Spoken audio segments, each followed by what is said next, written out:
സ്വർണ്ണപ്രാശനം ഈ വേർഡ് നമുക്ക് അത്ര ഫെമിലിയർ അല്ല.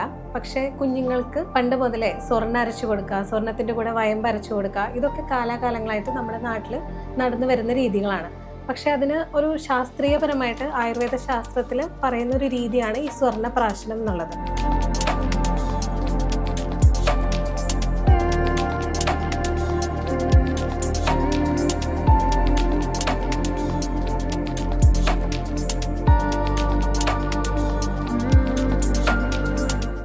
അപ്പോൾ ഇതാദ്യമായിട്ട് നമ്മൾ ഉയർവനി ഹോസ്പിറ്റലിൽ ഇപ്പോൾ സ്റ്റാർട്ട് ചെയ്തിരിക്കുകയാണ്.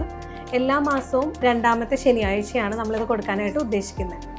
ആയുർവേദ ശാസ്ത്രപ്രകാരം സ്വർണ്ണപ്രാശനം എന്നുള്ളത് 27 നക്ഷത്രങ്ങൾ വരണ കാലചക്രത്തിൽ പൂയം നക്ഷത്രത്തിലാണ് നമ്മളിത് കൂടുതലായിട്ടും കൊടുക്കാനായിട്ട് പറയുന്നത് കുട്ടികൾക്ക്. അപ്പോൾ ഇപ്പോൾ ഇവിടെ നമ്മൾ നടത്തിക്കൊണ്ട് വരുന്നത് ശനിയാഴ്ച ദിവസങ്ങളിലാണ്. ഉയർവനി ഹോസ്പിറ്റൽ കുന്നപ്പള്ളിയിലും ഉണ്ട്, നമ്മുടെ മെഡിമാർട്ടിലും ചാലക്കുടിയിലും കൊടുക്കുന്നുണ്ട്.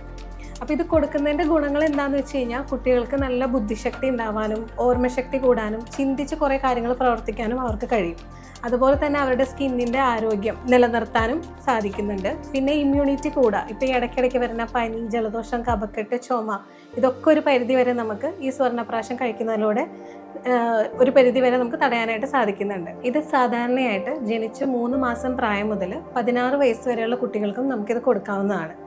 അപ്പോൾ ഇത് ഇങ്ങനെ ഒരു ശീലമായി കഴിഞ്ഞാൽ ഒരു 6 മാസത്തോളം അടുപ്പിച്ച് സ്വർണ്ണപ്രാശനം കഴിക്കുന്ന കുഞ്ഞുങ്ങൾക്ക് എന്ത് കേട്ടാലും അവരത് മറക്കാണ്ടിരിക്കാനും അത് നമ്മളോട് തിരിച്ചു പറയാനും ഉള്ള ഒരു കഴിവുണ്ടാവുമെന്നാണ് നമ്മുടെ ശാസ്ത്രത്തിലൊക്കെ പറയുന്നത്. പണ്ട് കാലം തുടങ്ങി ബ്രഹ്മി അരച്ചു കൊടുക്കും, പിന്നെ വയമ്പ് അരച്ചു കൊടുക്കും, സ്വർണ്ണം അരച്ചു കൊടുക്കും. അതിൽ കുട്ടികൾക്ക് ഗുണം ചെയ്യാറുണ്ട്. ഉയർവെല്ലാം കൊടുക്കണമെന്ന് പറഞ്ഞു വന്നു, അങ്ങനെ കുട്ടിക്ക് കൊടുത്തു.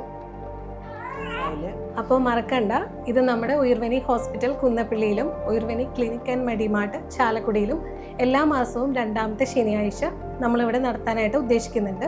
അപ്പോൾ എല്ലാവരും ഈ അവസരം പരമാവധി പ്രയോജനപ്പെടുത്തുക. അതിലൂടെ ആരോഗ്യപൂർണ്ണതയുള്ള ഒരു യുവതലമുറയെ വളർത്തിയെടുക്കുക.